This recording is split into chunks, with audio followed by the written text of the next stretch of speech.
Welcome to the Velvet Myth. I'm your host, Adam, and I'm so grateful you've chosen to spend this quiet moment with me. As you settle in and begin to drift toward sleep, I hope this story arrives just as all the best things do. Softly, gently, and exactly when it's needed most. It was created with great care, and my sincerest wish is that it brings you comfort, calm, and restful sleep tonight. And if, by morning, you find yourself feeling a little lighter, a little more refreshed, I'd be delighted to hear from you. Knowing that you are here, sharing this moment with me, even through a few simple words, means more than I can say. But that's for tomorrow. Right now, there's nothing to do and nowhere to be. So let yourself settle. Let your shoulders drop. Unclench your jaw. Loosen your hands. And allow your whole body to feel the weight of the bed beneath you. Take one slow breath in and let it go. And one more, breathing in ease and releasing whatever the day left behind. You don't need to stay awake for any of this. Simply listen for as long as feels right and drift off the moment you're ready. There's no wrong way to do this. Now close your eyes and let the story begin. The rain made up its mind all at once. One moment, Mave was walking with reasonable purpose along the wet cobblestones, her canvas tote pressed against her side, her umbrella tilted into the wind at an angle that was no longer helping anyone. The next, the sky simply opened. That particular autumn kind of rain that falls not in drops, but in a fine, relentless curtain, cold and determined. The sort that finds the gap at your collar before you've had a chance to think. Mave stopped beneath the shallow overhang of a doorway and exhaled slowly through her nose. The tote bag was heavy against her hip. Inside it, a library book she hadn't opened, a folder of notes she hadn't finished, 2 unanswered letters, a phone that had buzzed 11 times since lunch. She had meant today to do so many things. The day had other ideas.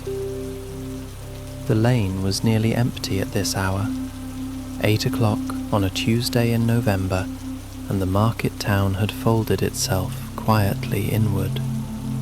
The bakery beside her was long dark, its window still holding the ghost smell of bread. On the other side of the doorway where she stood, a florist's buckets sat empty on the step, a few stray petals dissolving against the wet stone. And then, between these 2 closed and shuttered things, a window full of amber light. Mave turned toward it, the way you turn toward a fire. The bookshop was narrow, narrower than it had any right to be, really, squeezed between its neighbours, like a book that had been pressed too long between heavier volumes, and had grown comfortable there.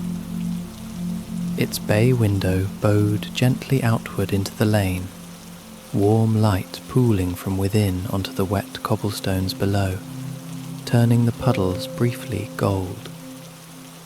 Lettering curved across the glass in faded dark paint, the kind that had once been very precise and was now softened by years and weather into something almost gentler for it.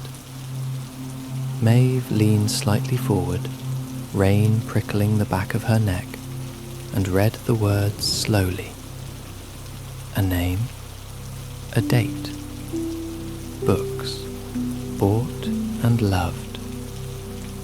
The door was unlocked. A small brass bell above it announced her arrival in a single, clear, unhurried note. And then Mave was inside, and the rain was behind her, and the world rearranged itself. The warmth arrived first. Not the aggressive heat of central heating, but something older and softer, the kind that settles rather than blasts, radiating from somewhere deeper in the shop. Then the smell reached her. Paper, the particular dry sweetness of old paper, and beneath it, something spiced and faintly woody, cinnamon or perhaps clove, and below that, the clean char of wood smoke. Maeve stood very still just inside the door and simply breathed it in, the shelves pressed close on either side, floor to ceiling, crammed and unhurried. Books stood in rows and then leaned against their neighbours and were stacked horizontally where the rows ran out. Low lamplight reached between them, warm and uneven. The whole room seemed to lean slightly inward, as though it were listening. Maeve shook the rain from her coat and set her wet umbrella carefully against the wall. She had not meant to come in. She had meant only to wait. Just a moment, just until the worst of it passed. She did not, quite yet, move to leave. Ned emerged from between two shelves near the back of the shop, a small stack of paperbacks balanced in the crook of one arm. He did not startle when he saw Maeve. He did not hurry toward her or assume an expression of professional welcome. He simply looked at her over the top of his spectacles with the mild, unconcerned warmth of someone noting that the rain had picked up outside, as expected. "Awful evening for it," he said, in a voice that was low and unhurried, the sort of voice that had learned long ago there was no point in rushing words. Maeve opened her mouth to apologize, for the wet footprints, for the lateness of the hour, for arriving at all. But Ned had already turned away, moving along the shelf with quiet purpose to slide the paperbacks into their places. One at a time, no rush. "You're very welcome to wait it out," he added without looking back. "The armchair nearest the fire is comfortable enough if you'd like to sit." Maeve looked where he indicated. The chair was worn to a deep softness, its upholstery the colour of old burgundy wine. A small cushion settled into the corner of it, as though arranged by long habit. The stove beside it crackled softly. She could feel the warmth from where she stood. She became suddenly, acutely aware of how damp her shoulders were, how tired her feet were, how long it had been since she had simply sat somewhere without needing to be anywhere else. "I don't want to keep you," she said. The sentence had the particular hollowness of something said out of politeness rather than truth. Ned glanced at her then, a brief, perceptive glance over his spectacles, and something in it was very gently amused. "You aren't keeping me from anything that can't wait." He set the last paperback into place and patted its spine lightly, as one might the shoulder of an old friend. "Besides," he continued, moving toward the narrow doorway behind the counter, "I was just about to put the kettle on." He paused there, one hand resting on the doorframe, and looked back at her with an easiness that contained no obligation whatsoever. "Would you like a cup of tea?" Maeve hesitated. She turned slightly toward the door in the lane beyond it, where the rain was still coming down in long, slanting sheets, blurring the lamplight against the cobblestones into something impressionistic and cold. Her canvas bag hung heavy on her shoulder, full of things she had meant to do that day, each of them still waiting. Then she looked back at the chair, at the small, steady glow of the stove. "Yes," she said quietly. "Thank you. I'd like that very much." Ned gave a single, satisfied nod the way a person nods when something has resolved itself exactly as it should, and disappeared through the doorway. From the back room came the soft clunk of a kettle being lifted, the low rush of water, the small domestic percussion of cups being found on a shelf. Mave crossed the room slowly and lowered herself into the armchair. The leather and wool received her without ceremony. The heat from the stove reached her face and her cold hands. Outside, the rain continued its patient work against the glass. She let her bag slip from her shoulder to the floor. She did not reach inside it. Mave reached up and unbuttoned her coat. It was such a small thing. The unhooking of 3 buttons, the shrugging of damp wool from her shoulders. And yet something in the action felt larger than itself. Like the first page turned in a book you hadn't realized you needed. She folded the coat loosely and draped it over the back of the armchair, where it hung darkened at the hem and collar with rain, already beginning to steam faintly in the warmth. Without it, the heat from the stove found her properly. It moved across her forearms, her collarbone, the back of her hands where they rested open in her lap. Not aggressive warmth, nothing that demanded a reaction, but the steady, patient kind that simply continued, the way sunlight continues through glass whether you notice it or not. Mave noticed it. She turned her palms upward slightly, almost without deciding to, the way a plant adjusts toward light.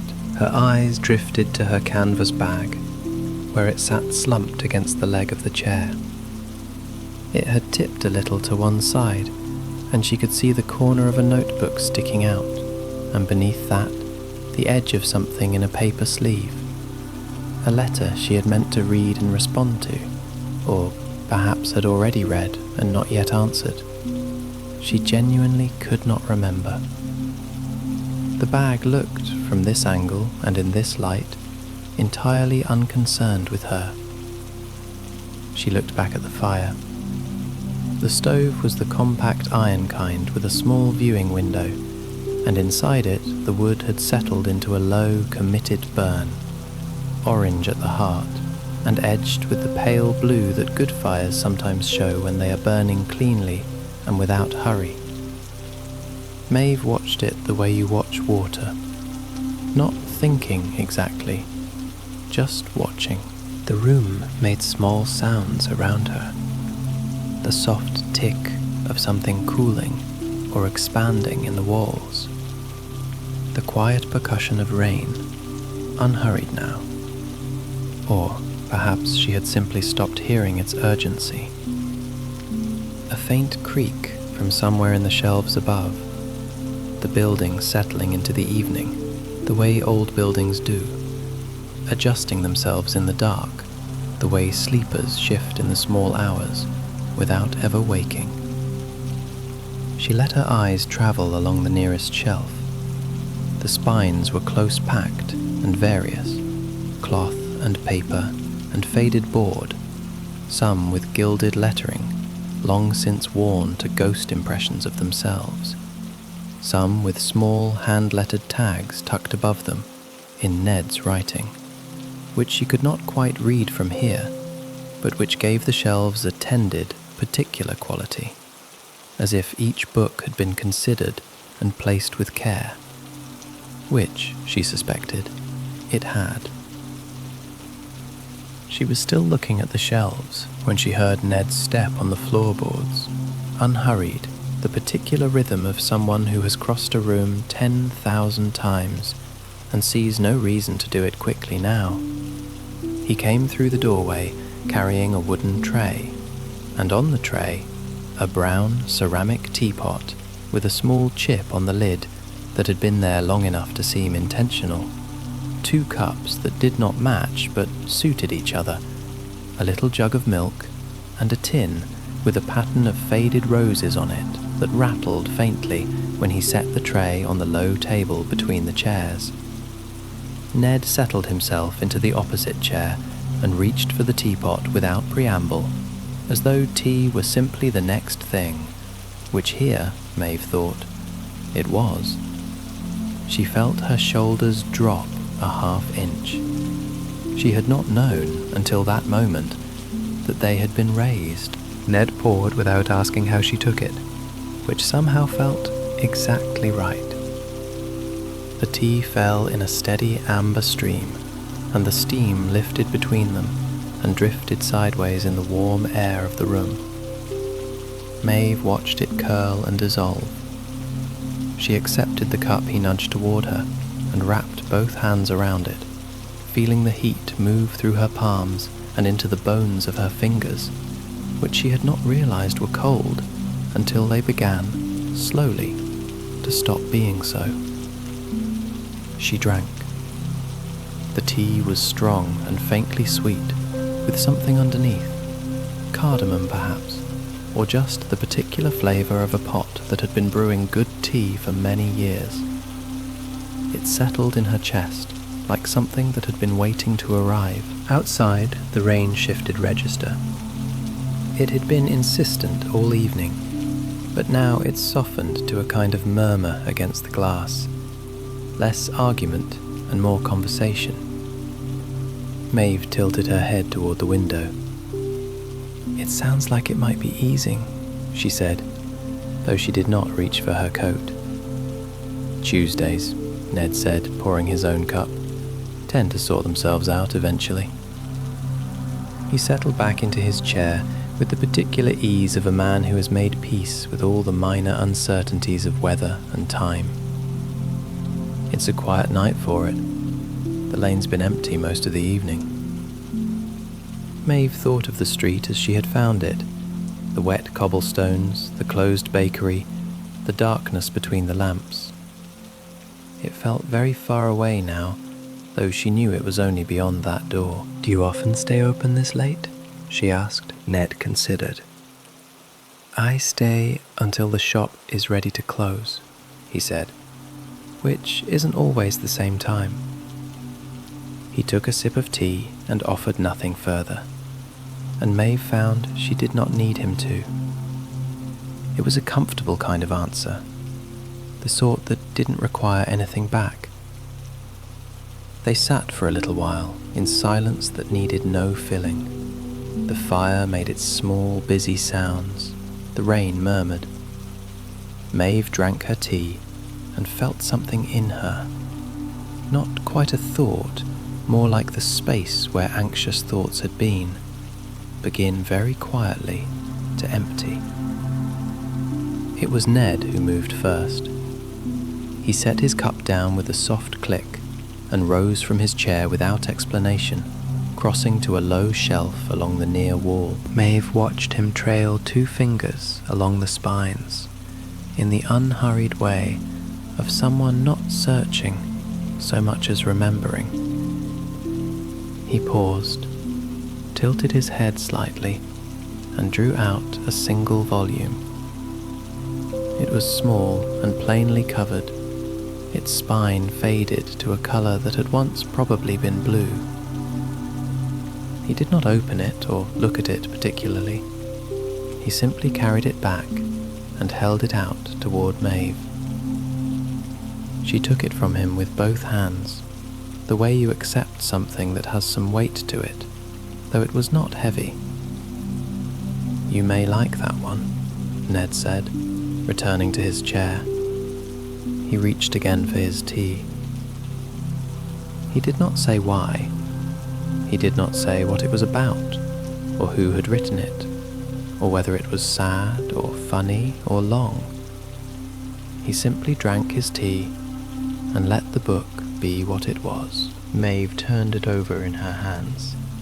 The cover was smooth and slightly worn at the corners, soft in the way that things only become after years of being held. She ran her thumb along the edge of the pages and felt them fan gently against her skin. She looked up at Ned, but he was gazing quietly toward the stove, entirely content, and so she looked back down at the book. Mave opened the book. She did it quietly, the way you open something you are not sure you deserve yet. Slowly, with both thumbs, feeling the spine give just slightly as the pages parted. There was a faint breath of old paper and something else beneath it, something dry and faintly sweet, like the inside of a cedar chest.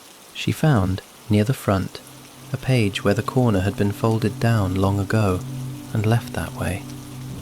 She took it as an invitation. The first line sat at the top of the page in a small, unhurried typeface. Mave read it once to herself, silently, and then, she was not entirely sure why, she read it again, aloud, in a voice barely above a murmur. Ned did not move. He held his cup in both hands and tilted his head very slightly, the way a person does when they are listening not just to words, but to something underneath them. Mave kept reading. A sentence arrived that made her pause, not from confusion, but from recognition, the strange sensation of encountering a feeling you have always had, but never seen written down before. She stopped for just a moment, her eyes resting on the line, and then she read it aloud a second time, slowly, as though placing it somewhere she could find it again. Ned made a quiet sound of acknowledgement, not a word, just a sound that meant yes, that one. Mave turned another page and kept going.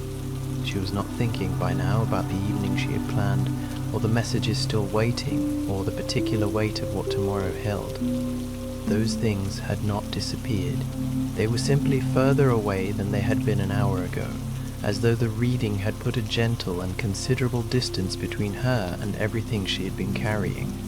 The shop held her. The words moved through her at the pace of slow water. The rain continued its soft attendance at the window, and the fire breathed, and Mave read on into the quiet evening, and did not stop.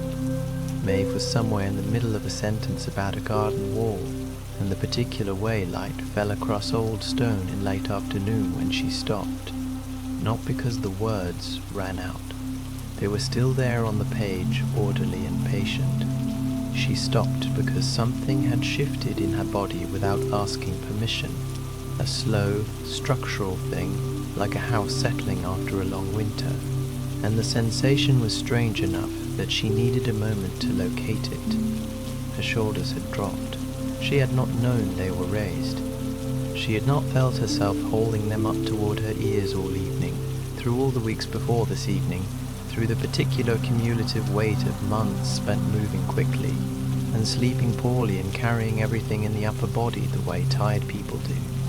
But they had dropped now, softly and without ceremony, and the sensation of their absence from somewhere near her jaw was so unfamiliar that she sat very still and simply noticed it. Her breath, too, slower than it had been, moving further down into her chest than it had been reaching for a long while. Mave lowered the book to her lap. Not closing it, her thumb stayed between the pages, but lowering it so she could look at the room instead. The fire had settled into its quieter register, the orange glow less vigorous now, more patient, a steady warmth rather than an active one. The rain continued at the window, unhurried, not the urgent percussion of an hour ago, but something softer and more regular, like breath itself. From somewhere in the back room came the faint cooling memory of the kettle. The shop smelled of paper and wood smoke, and something faintly sweet she still could not entirely name. Ned had not moved. Mave became aware of him the way one becomes aware of a steady and reliable sound, only by briefly attending to it and finding it unchanged. Ned sat with his mug held in both hands, watching the middle distance with the unhurried expression of someone entirely at home in silence.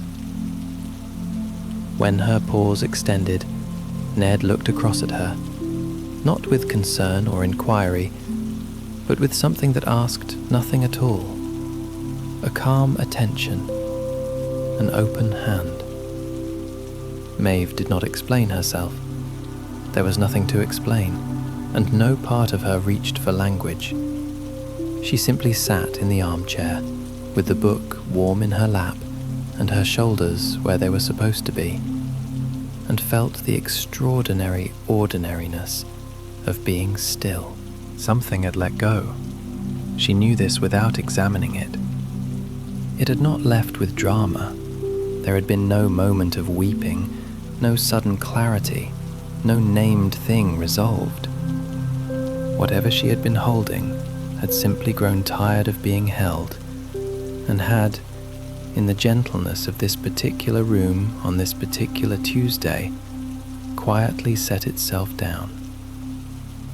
She found she was not astonished by it exactly. She was tender toward it, the way one is tender towards something small and exhausted that has finally agreed to rest. Mave lifted the book again, found her place without difficulty. When her voice came, it came differently than before, lower and more even, unhurried at the edges, as though it too had released something it no longer needed to carry. Ned made no comment. Ned simply listened. And Mave read on, slower now, each word placed with the care of someone who has remembered, unexpectedly, that they are allowed to take their time. The rain, somewhere in the last little while, had changed its mind. It did not stop so much as recede, pulling back from the window panes like a tide going quietly out, leaving only the occasional drip from the iron gutter above the bay window, a soft and irregular percussion that made the silence between drops feel more complete.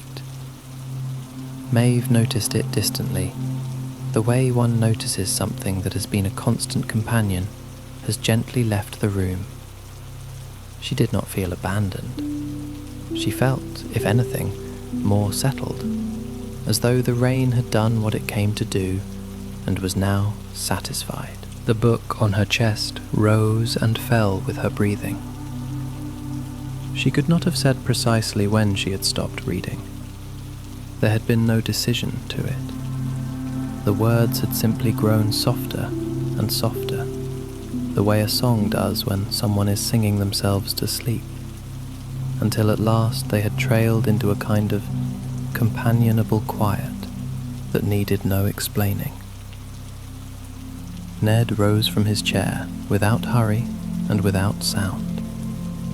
He had a particular talent for moving through a room the way a current moves through water, present, purposeful, and entirely unhurried. Mave heard the familiar creak of the floorboard near the shelves to her left, and there was something in the sound that she did not try to name, only absorbed, the way one absorbs warmth without needing to understand its source. He crossed to the counter.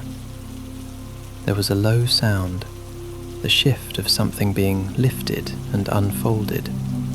A softness moved through the air. And then Ned was beside her, settling a blanket over her with the unhurried care of someone accustomed to small devotions. It was heavy and faintly rough textured, the colour of old moss in firelight, and it arrived around her like a thing that had been waiting patiently to be of use. Mave did not open her eyes. She felt Ned's hand pause, not quite resting on the blanket's edge, but near, a gesture completed inwardly, if not outwardly. Then he moved away again, soft-footed and unhurried. The fire in the stove had burned down to a low red glow, its crackling long since quieted into something steadier and more secret. A warmth that asked nothing of anyone, that simply continued. The lamplight on the far shelf had grown very gentle, and the shadows between the books had deepened into something rich and safe, rather than dark. On the small round table, Maeve's mug sat where she had left it, The tea inside had long since cooled, half finished, the surface perfectly still. Mave felt the weight of the book on her chest, its particular papery gravity, and she did not move to set it aside. It seemed right where it was, a small and solid thing, a companion for the crossing over from wakefulness to wherever she was slowly, willingly going. Her breath moved through her, even and slow, each exhale a little longer than the last. Ned settled back into his chair. He did not take up his own book. He simply sat with the room, the way he had always sat with it, patient and at home in the particular quality of a late evening's quiet. He looked at Mave, not studying her, only acknowledging her presence, the way one acknowledges a small fire that has finally caught properly. Outside, the last drip fell from the eave. The shop breathed gently around them both in the dark. All its pages and its patience, all its years of holding stories carefully, holding now this one as well. Mave slept, and the bookshop kept her.